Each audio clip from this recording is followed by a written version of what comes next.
Le yoga n'est pas une quête de repos, c'est l'art d'agir sans se quitter.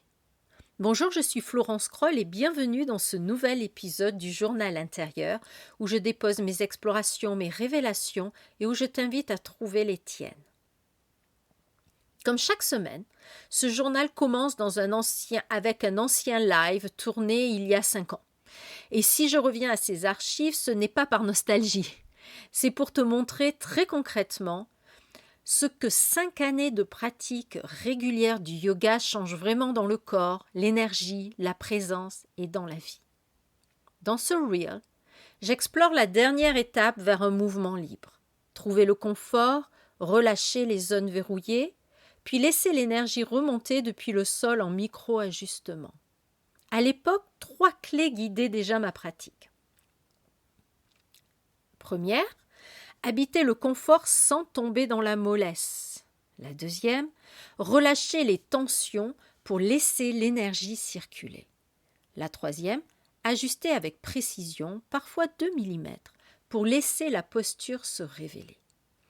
Aujourd'hui, je reviens sur cette vidéo avec 5 années de vécu, de tapis, de respiration, de coaching, d'enseignement et de vie. Et la question c'est: qu'est-ce qui a changé dans ma compréhension du mouvement intérieur? Qu'est-ce qui s'est affiné, approfondi, clarifié?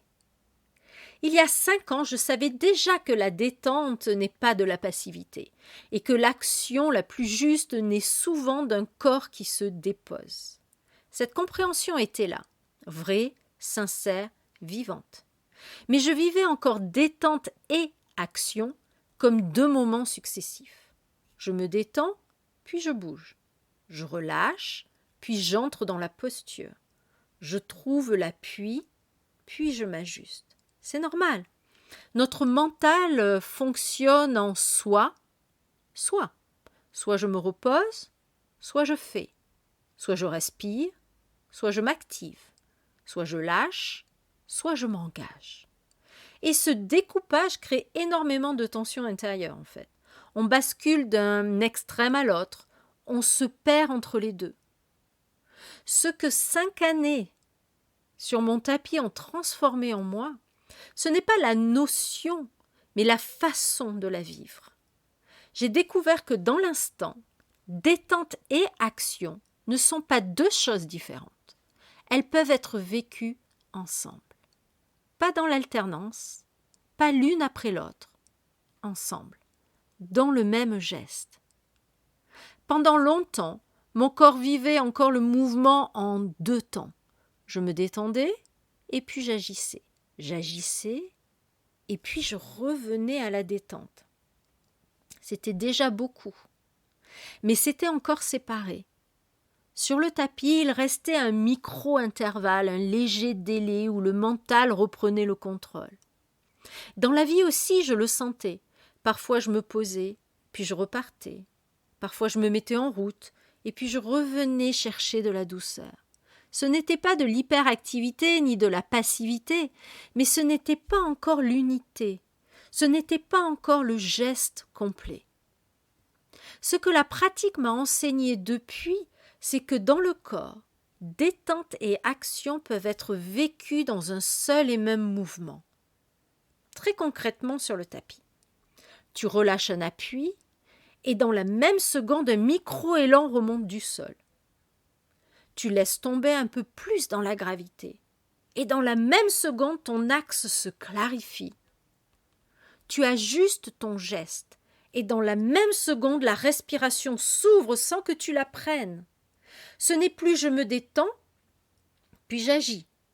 Mais je me détends en agissant, j'agis en me détendant. La respiration est le meilleur exemple de ce paradoxe intégré. Pour qu'elle existe, il faut à la fois un corps qui se dépose dans la gravité, la détente, et un corps qui s'organise pour créer de l'espace, l'action. Tu ne fais pas l'un, puis l'autre. Tu fais les 2 en même temps. Et c'est précisément ce qui permet l'apparition du souffle. La respiration est une preuve vivante que laisser faire et participer peuvent coexister dans un seul geste. Et c'est quand j'ai senti ça très clairement dans mon corps que tout a commencé à changer. sur le tapis et en dehors. La plupart des gens pensent encore qu'ils doivent choisir entre se détendre et ne rien faire, ou passer à l'action et se tendre. Et cette croyance épuise, parce qu'on se pousse, ou parce qu'on s'effondre, parce qu'on hésite, ou qu'on se fige. Mais quand tu découvres que tu peux vivre détente et action ensemble, la vie devient beaucoup plus simple. Par exemple, le fameux « je n'ai pas l'énergie pour aller sur mon tapis ». Ce que tu n'as pas, ce n'est pas l'énergie, c'est la possibilité d'entrer dans la simultanéité. Si tu t'assois, si tu laisses ton poids descendre, et que dans ce même geste tu ajustes légèrement ta colonne, une respiration s'ouvre. Et avec elle, une énergie douce, stable, disponible. Tu n'as plus besoin de te motiver, la vie recommence à circuler. Un autre exemple très concret. Fin de journée, tu dois encore préparer le repas, ranger, répondre à un message, tu te sens vidé. Avant, tu te serais forcé ou tu aurais abandonné. Aujourd'hui, je laisse simplement mon poids se déposer. Et en même temps, je clarifie légèrement mon axe. Une respiration apparaît et l'action suit. Non pas parce que je tiens le coup, mais parce que je suis alignée dans un seul mouvement intérieur. C'est un geste complet, un geste unifié. Et ce geste, c'est du yoga dans la vie. Voici 3 explorations pour sentir concrètement la coprésence, la détente et l'action. Sur ton tapis, dans ta pratique. Essaye ces 3 petites pratiques. La première, ce que j'appelle laisse tomber et ajuste. En posture debout ou assise, laisse ton poids descendre dans le sol. Et dans la même seconde, clarifie ta colonne comme une ligne vivante. L'intention ici, c'est de sentir la respiration apparaître d'elle-même. Le deuxième petit exercice où tu peux t'amuser avec, c'est trouver le micro-point où ça bouge tout seul. Relâche un appui de 2 mm, observe l'impulsion qui remonte et laisse-la initier le mouvement. Ton intention ici, c'est de laisser l'élan venir du corps, pas du mental. Troisième petit exercice, vis une action en te détendant. Dans un mouvement simple, lever un bras, pivoter ou te pencher. Relâche un peu plus l'arrière du corps pendant que l'avant s'organise pour bouger. L'intention ici, c'est vivre le geste comme un seul souffle.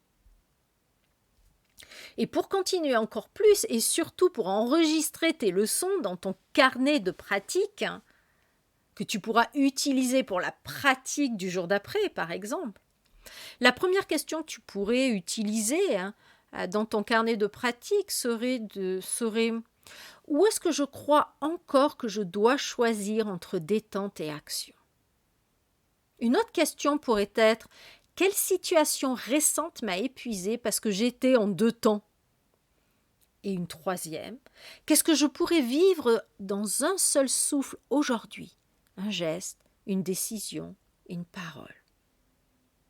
Où sens-tu que ce paradoxe détente et action pourrait changer quelque chose dans ta vie? Partage une sensation, une phrase, un moment dans le groupe Yoga et Amour. Ce journal devient vivant grâce à toi. Et pour aller plus loin, si tu veux apprendre à vivre cette coprésence dans ton corps, dans ta vie, dans tes décisions, le studio en ligne Anuka Yoga, ANUKA yoga.com, t'attends. Tu y trouveras 2 pratiques guidées, une pour créer une véritable énergie du matin sans te pousser, et une autre pour t'asseoir en méditation sans t'effondrer, dans la plénitude détendue. Le yoga n'est pas un chemin solitaire, c'est un souffle partagé, un mouvement intérieur que nous pouvons explorer ensemble. Merci d'avoir été là, merci de ta présence. On se retrouve très bientôt dans un nouvel épisode du Journal intérieur.